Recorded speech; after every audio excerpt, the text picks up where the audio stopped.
Panchayati Raj AE Nookaraju ఆత్మహత్య కేసులో పోలీసుల దర్యాప్తు కొనసాగుతోంది. ఆత్మహత్యకు ముందు నూకరాజు వాట్సాప్ మెసేజ్లన్నీ డిలీట్ చేసినట్లు పోలీసులు గుర్తించారు. దీంతో డేటా రికవరీ కోసం నూకరాజు ఫోన్ ఫోరెన్సిక్ ల్యాబ్ కు పంపనున్నారు. అటు నూకరాజు కుమార్తె సౌజన్య సెల్ ఫోన్ విశ్లేషిస్తే ఈ కేసులో మరింత సమాచారం బయటకు వచ్చే అవకాశం ఉంది.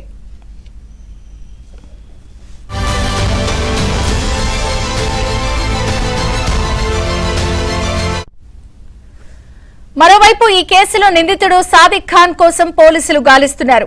సాదిక్ ఖాన్ కోసం ముంబై, బెంగళూరుకు ప్రత్యేక బృందాలను పంపారు. సాదిక్ ఖాన్ ఫోన్ కాల్స్ డేటాపై ఆరా తీస్తున్నారు.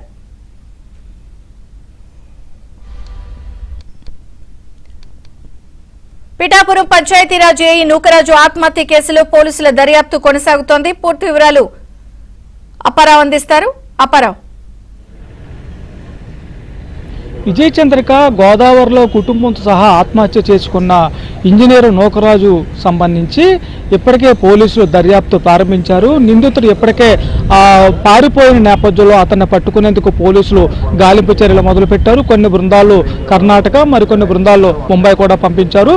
ఈ కేసులో ఏదైతే ఆత్మహత్య చేసుకున్న నేపథ్యంలో ముగ్గురు కూడా ఇద్దరు, ఒక వ్యక్తి చనిపోయారు, నూకరాజు చనిపోయారు, మిగతా ఇద్దరు మృతదేహాల కోసం గాలింపు చర్యలు కొనసాగిస్తున్నారు. అయితే ఈ కేసులో మిస్టరీ వీడాలంటే నిందితుడైన సాదిక్ ఖాన్ అదుపులో తీసుకొని ప్రశ్నిస్తేనే ఎంతో కొంత వివరాలు కూడా వస్తాయని పోలీసులు భావిస్తున్నారు. మరోపక్క ఏదైతే నూకరాజు అల్లుడు చనిపోయాడో 2 నెలల కిందట, చనిపోయిన వ్యక్తి సెల్ ఫోను సాదిక్ దగ్గర ఎందుకుంది అనే కోణంలో పోలీసులు ఆరా తీస్తున్నారు.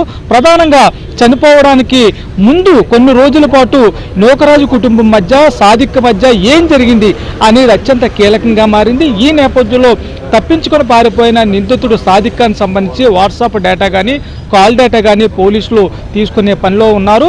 మరోపక్క ఆత్మహత్యకు ముందు కూడా నూకరాజు తన సెల్ ఫోన్లో కొంత డేటా డిలీట్ చేసిన నేపథ్యంలో ఆ డేటా ఏమై ఉంటుంది, సాదిక్కి నూకరాజుకి మధ్య ఏమన్నా గొడవలు జరిగాయా ఫోన్లో, అదేవిధంగా సౌజన్యకు అదేవిధంగా సాదిక్కు మధ్య ఏమన్నా కాల్స్ కానీ, ఆడియో మెసేజ్లు కానీ, వాట్సాప్ వీడియోలు కానీ ఏమున్నాయో కూడా పోలీసులు విశ్లేషించే పనిలో పడ్డారు. అయితే ఈ కేసులో అత్యంత కీలకంగా ఏంటంటే చనిపోయిన వ్యక్తులు ఎలాగా కేవలం వాళ్ళ తరపున ఏం జరిగిందనేది వాళ్ళు రాసిన సూసైడ్ లేఖల పోలీసులకి ప్రామాణికంగా ఉంది. ఈ నేపథ్యంలో నిందితుడి నుంచి ఏ వివరాలు వస్తాయనేది ఆసక్తికరంగా మారింది.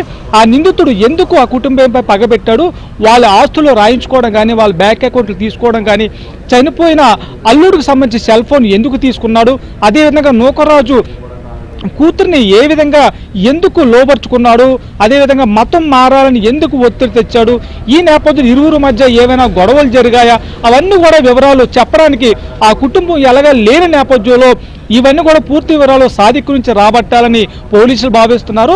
ఓ రకంగా ఈ కేసులో స్పష్టత రావాలి అంటే సాదిక్ని అదుపులో తీసుకుని ప్రశ్నిస్తేనే పూర్తిగా కేసు మీద స్పష్టత వస్తుందని కూడా పోలీసులు చెప్తున్నారు. Vijaya Chandrika. Right Apparao, thank you. అయితే మొత్తానికి పిఠాపురం పంచాయతీరాజ్ ఏఈ నూకరాజు ఆత్మహత్య కేసులో పోలీసుల దర్యాప్తు వేగంగానే కొనసాగుతోంది. మరి ఆత్మహత్యకు ముందు నూకరాజ్ వాట్సాప్ మెసేజ్లన్నీ కూడా డిలీట్ అయిన నేపథ్యంలో రికవరీ చేసే పనిలో కూడా ఉన్నారు. ఇదే అంశానికి సంబంధించి వివరాలను రాజాబాబు అందిస్తారు. రాజాబాబు. విజయ చంద్రిక, అంటే ఈ నెల 16వ తారీఖున రాజమండ్రి రోడ్ కమ్ రైలు వంతెన నుంచి పిఠాపురం పంచాయతీరాజ్ ఏఈ నూకరాజు తన కుటుంబ సభ్యులతో గోదావరిలోకి దూకి ఆత్మహత్యకు పాల్పడ్డాడు. ఈ ఘటనలో మొత్తం మనవడు కార్తికేయ రెడ్డి సురక్షితంగా బయటపడ్డాడు. ప్రస్తుతం అయితే కనుక రాజమండ్రి గోదావరిలో మృతదేహాల కోసం గాలింపు చర్యలు కొనసాగుతున్నాయి.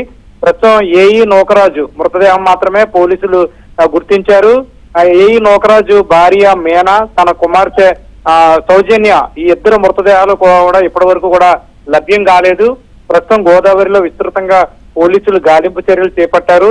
వీళ్ళు ఏదైతే రోడ్డు కమ్ రైలు వంతెన దగ్గర నుంచి గోదావరి నదిలోకి దూకారో ఆ ప్రాంతం దగ్గర, మరి అక్కడి నుంచి లంకల వైపు, అదేవిధంగా ధవళేశ్వరం బ్యారేజీకి ఎగువన కూడా ఎస్డీఆర్ఎఫ్ బృందాలు గది ఈతగాళ్లతో కలిసి గత 3 రోజులుగా కూడా మృతదేహాల కోసం విస్తృతంగా గాలింపు చర్యలు చేపట్టారు. ఇప్పటి వరకు కూడా 2 మృతదేహాలు లభ్యం కాలేదు. మరో పక్కన రాజమండ్రి పోలీసులు కూడా ఈ కేసును సీరియస్ గా తీసుకొని ఇప్పటికే దీనికి సంబంధించిన విచారణ కూడా చేపట్టారు. మరో పక్క చూస్తే కనుక ఇప్పుడు ఎవరైతే సౌజన్య ఉన్నారో, సౌజన్య వాళ్ళ మామగారు అయినటువంటి అదేవిధంగా నూకరాజు ఇయంకుడు అయినటువంటి రావులపాలెంకు చెందిన భాస్కర్ రెడ్డి కూడా ఇప్పటికే కాకినాడ సర్పవరం పోలీస్ స్టేషన్ లో ఫిర్యాదు చేశారు. దీనికి సంబంధించి నిందితుడు ఎవరైతే ఉన్నాడో షేక్ షాదిక్ ఖాన్ మీద చాలా అనుమానాలను కూడా వ్యక్తం చేశాడు. దీనిపై పూర్తి విచారణ జరిపించాలి. తమ కుమారుడు కూడా ఏ విధంగా చనిపోయిన దాని మీద కూడా అనుమానాలు ఉన్నాయని కూడా రావులపాలెంకు చెందిన భాస్కర్ రెడ్డి కూడా సర్పవరం పోలీస్ స్టేషన్ లో ఫిర్యాదు చేశారు. ఈ నేపథ్యంలో పోలీసులు కేసును సీరియస్ గా తీసుకుని దర్యాప్తు చేస్తున్నారు. ఇప్పటికే ఈ ఘటనలో సురక్షితంగా బయటపడిన ఎవరైతే ఏఈ నూకరాజు మనవడు ఉన్నాడో కార్తికేయ రెడ్డి, అతని నుంచి కూడా పూర్తి వివరాలు కూడా సేకరించారు పోలీసులు. ప్రస్తుతం అయితే కనుక దర్యాప్తు ముమ్మరంగా కొనసాగుతుంది.